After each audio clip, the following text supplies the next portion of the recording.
লাগে। স্পেশালি হচ্ছে এইভাবে ফ্রাই করে, আর কাঁকড়ার পা গুলো খেতে একটু শক্ত। সো ইহান কিছুতেই হচ্ছে কামড় দিয়ে ভাঙতে পারতেছিল না, মানে ও হচ্ছে ফার্স্ট টাইম, সো ও একটু ভয় পাইতেছিল, বলতেছিল মা উনি যদি কামড় দেয়।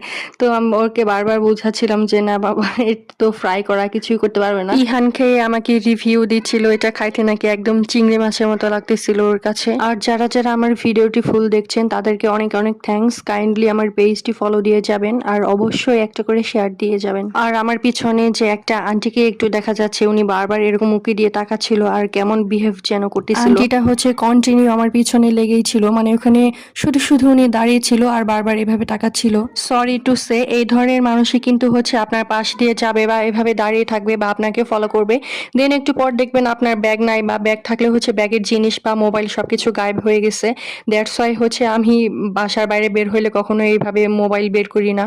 তো আন্টিটা অনেকক্ষণ আমার পিছনে শুধু শুধু এভাবে দাঁড়িয়ে থাকার পর যখন দেখছে যে আমিও ওনাকে বারবার ফলো করতেছি, দেন হচ্ছে উনি বাধ্য হয়ে পড়ে চলে যায়।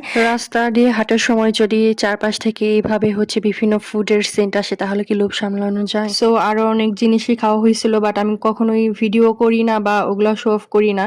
তো আমি হচ্ছে কাঁকড়াটা এই জন্যই ভিডিও করছিলাম, যেহেতু এটা ইহানের ফার্স্ট টাইম, সো এটা হচ্ছে মেমোরি রাখার জন্যই। আর এইদিকে সিলেটে সন্ধ্যার পর বাসার বাইরে বের হওয়াই যায় না ঠান্ডার জন্য, বাট ঢাকায় আসার পর দেখি যে এখানে শীত একদম নাই বললেই চলে। আর নর্মালি এমনিতেও আমাদের ঢাকাতে বরাবরের মতো শীত হচ্ছে অন্যান্য ডিস্ট্রিক্টের চেয়ে একটু কমই থাকে। যেহেতু এর আগে কখনোই ঢাকার বাইরে যাওয়া হয় নাই, তো হচ্ছে এই প্রথমবারই আমি ঢাকার বাইরে যেয়ে সিলেটে থাকতেছি। সো এর জন্য হচ্ছে সবকিছু একটু অন্যরকম লাগে। বাট একটা জিনিস খুব ভালো লাগছে, সেটা হচ্ছে সিলেটে কিন্তু চোর অনেক কম, আর চোরের চেয়েও বড় কথা হচ্ছে রাস্তায় খুব ভালোভাবে হাঁটা যায়। যে রাস্তায় আমি হাঁটতেছি কখন ব্যাগ থেকে কি গায়েব হয়ে গেল ওই টেনশনটা নাই। সবাই ভালো থাকবেন, আজকে এই পর্যন্ত। আল্লাহ হাফেজ। Thanks for watching the video.